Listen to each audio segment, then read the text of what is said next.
অনেক দিন পর মাছ ব্যাপারী আসলো, তো এই যে মাছ রাখলাম, লোকেল রুই, অল্প একটু সামান্য লবণ,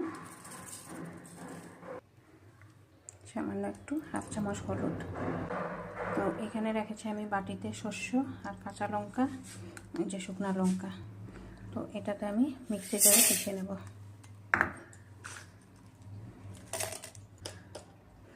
দিয়ে দেবো খুব সামান্য একটু লবণ আর হাফ চামচ হলুদ।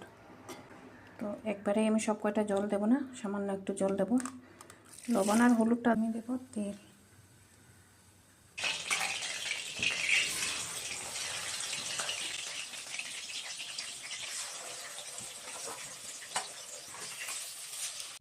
এখানে সব কয়টা এইভাবে আমি ফ্রাই করে নিয়েছি। এই তেলের মধ্যেই ফোড়নে দিয়ে দেবো আমি অল্প একটু জিরা, দিয়ে দেবো পেঁয়াজ,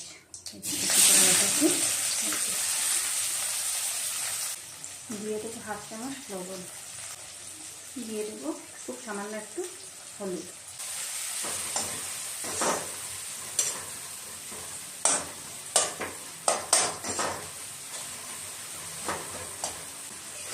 পেঁয়াজগুলো খুব সুন্দর লাল লাল হয়ে গেছে,